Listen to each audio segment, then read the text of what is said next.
안녕하세요. 사회초년생이나 대학생처럼 이제 막 독립을 준비하는 분들이라면 사실 부동산 계약, 이거 진짜 막막하고 어렵게 느껴지잖아요. 그래서 오늘은 복잡한 대한민국 부동산 시장에서 내 소중한 보증금을 지키면서 안전하게 계약하는 법 그 필수 정보들만 쏙쏙 뽑아서 알기 쉽게 알려드릴게요. 오늘 우리가 길잡이로 삼을 자료가 바로 이건데요. 부동산 안심계약 매뉴얼이라는 거예요. 대학생이나 사회초년생을 위해서 특별히 만들어진 만큼 정말 꼭 필요한 내용들만 담겨 있으니까 믿고 따라오셔도 좋습니다. 맞아요. 새 집 구하는 거 물론 설레죠. 그런데 그 설렘도 잠시 우리는 아주 현실적인 고민에 부딪히게 됩니다. 바로 내 보증금 안전하게 돌려받을 수 있을까 하는 걱정이죠. 아마 모두의 가장 큰 고민일 텐데 오늘 이 문제에 대한 답을 확실하게 찾아가 보겠습니다.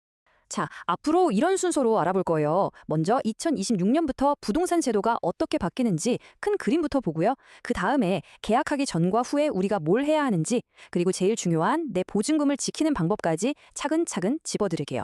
자, 첫 번째 순서입니다. 2026년 과연 무엇이 바뀔까요? 우리가 직접 뭘 하기 전에 이 부동산 시장의 판 자체가 어떻게 변하는지 그 큰 그림부터 한번 살펴보는 게 중요하거든요.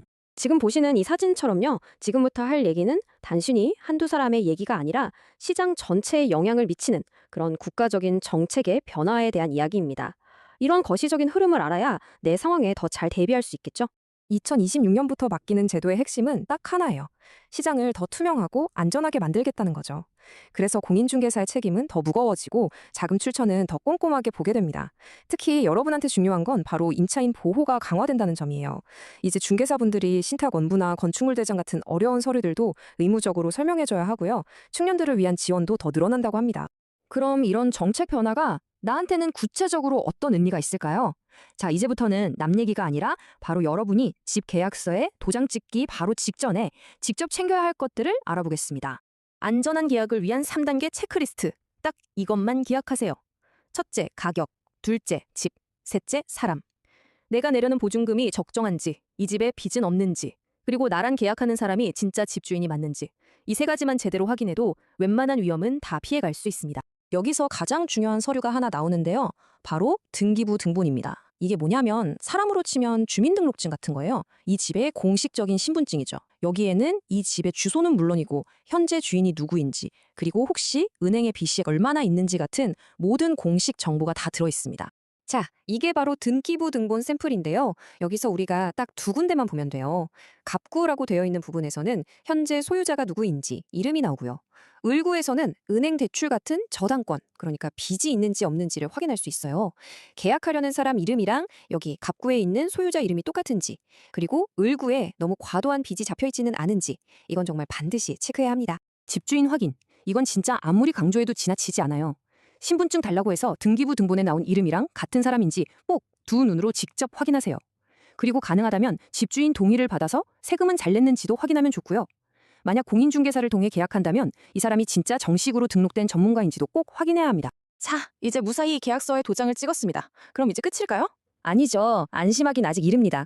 내 권리를 법적으로 확실하게 보장받으려면 아주 간단하지만 정말 중요한 몇 가지 절차가 더 남아있거든요. 바로 이 두 가지입니다. 전입신고 그리고 확정일자. 이건 그냥 공식 같은 거예요.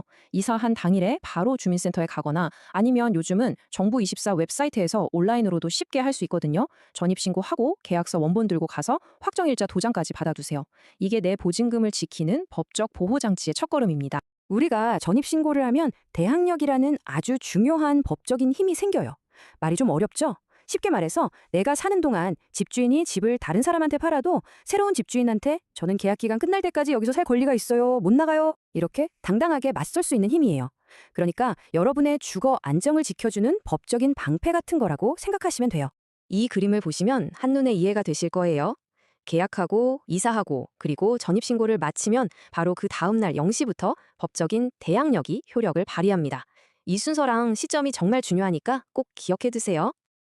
자, 그럼 이제 모든 임차인의 가장 큰 관심사죠. 아마 제일 궁금해하실 부분일 텐데, 그래서 내 보증금을 어떻게 하면 안전하게 돌려받을 수 있는가, 그 방법에 대해 집중적으로 알아보겠습니다.